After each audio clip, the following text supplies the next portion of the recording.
ஓம் சாந்தி. 27/5/2026 புதன்கிழமை. வாணி தரும் வசந்தம்.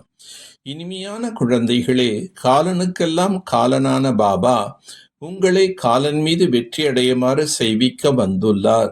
மன் மனபவ என்ற மந்திரத்தினால்தான் நீங்கள் காலன் மீது வெற்றி அடைவீர்கள். ஹே ஆன்மீக பயணிகளே, நீங்கள் தேக உணர்வை விடுத்து ஆத்ம உணர்வுடையவராக ஆகுங்கள். ராவணன் அரை கல்பமாக உங்களை தேக அபிமானியாக ஆக்கினான். இப்போது ஆத்மா அபிமானி ஆகுங்கள். இந்த ஆன்மீக ஞானத்தை சுப்ரீம் தந்தைதான் உங்களுக்கு அளிக்கின்றார், வேறு யாரும் கொடுக்க முடியாது. ஆதி சனாதன தேவி தேவத தர்மம் இருந்த பொழுது நீங்கள் உலகத்திற்கே அதிபதியாக இருந்தீர்கள். இப்பொழுது தர்மம் தாழ்ந்து கர்மம் சீர்கெட்டு போய்விட்டது. கலியுக கடைசி வரை பக்தி மார்க்கம் நடைபெறுகின்றது. இதில் ஞானம் இருப்பதில்லை. ஞானத்தினால் சத்கதி ஆகின்றது. அனைவருக்கும் சத்கதி அளிக்கும் வள்ளலான தந்தை வராதவரை சத்கதி அடைய முடியாது. நான் கல்பத்தின் சங்கம யுகத்தில் வருகிறேன் என்று தந்தை கூறுகின்றார். ஸ்ரீ லக்ஷ்மி நாராயணன் எவ்வளோ ஆரோக்கியமாகவும் செல்வந்தராகவும் இருந்தார்கள். ஒரு பொழுதும் நோய்வாய்ப்பட்டிருக்கவில்லை. கீதை தேவதா தர்மத்தின் சாஸ்திரம் என்பதை நீங்கள் அறிந்துள்ளீர்கள். நான் வந்து உங்களை சூத்திரனிலிருந்து பிராமணனாக ஆக்குகின்றேன் என்று தந்தை கூறுகின்றார். மீண்டும் உங்களை தேவி தேவதையாக ஆக்குகின்றேன். தந்தை தவிர வேறு யாரையும் ஞான கடல் என்று கூறப்பட மாட்டாது. நான் கல்ப கல்பமாக குழந்தைகளாகி உங்களுக்கு வந்து சத்கதி அளிக்கின்றேன் என்று தந்தை கூறுகின்றார். ராவணனின் பிரவேசம் ஆகியவுடனே எல்லோரும் தேக அபிமானி ஆகிவிடுகிறார்கள். இப்போது தங்களை ஆத்மா என்று உணர வேண்டும். ஆன்மீக யாத்திரை செய்ய வேண்டும் மற்றும் செய்விக்க வேண்டும். தங்களை சத்தோ பிரதானமாக ஆக்குவதற்கு ஒரு தந்தையை நினைவு செய்ய வேண்டும். ஆத்மா அபிமானி ஆவதற்காக முழுமையாக முயற்சி செய்ய வேண்டும். காலத்தின் மீது வெற்றி அடைவதற்காக தந்தையின் அறிவுரை கவனத்தில் கொள்ள வேண்டும். தங்களை ஆத்மா என்று உணர்ந்த ஆத்மாக்களுக்கு ஞானம் அளிக்க வேண்டும். பாப் தாதாவின் காரியத்தை தனது இலக்காக ஆக்கிக் கொள்ளக்கூடிய மாஸ்டர் மரியாதா புருஷோத்தம் ஆகுக.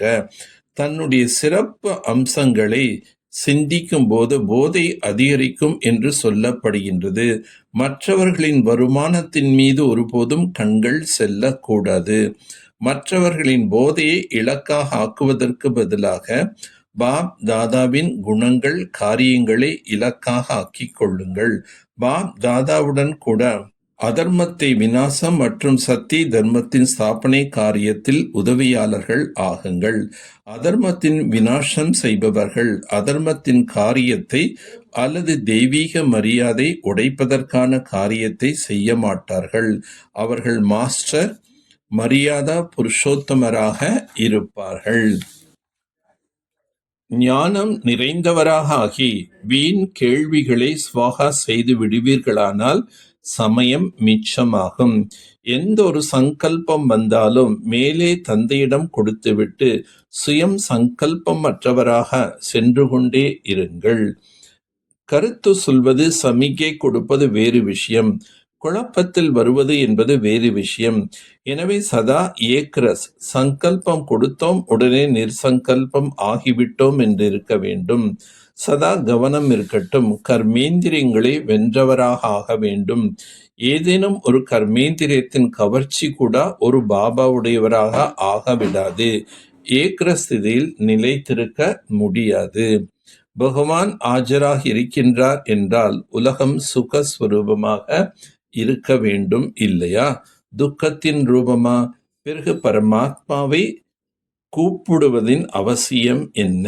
எனவே இந்த சமயத்தில் மாயைதான் சர்வ வியாபியாகுமே அல்லாமல் பரமாத்மா எப்பொழுதும் ஆஜராக இருக்கிறார் என்பதல்ல. பரமாத்மா ஒரே ஒரு முறை சங்கம யுகத்தில் மட்டுமே வருகின்றார்.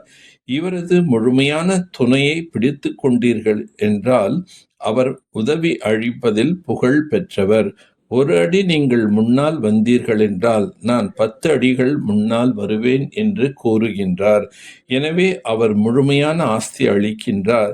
அதில் எந்த ஒரு குறைவும் இருப்பதில்லை. நல்லது. ஓம் சாந்தி. ஓம் சாந்தி. ஓம் சாந்தி.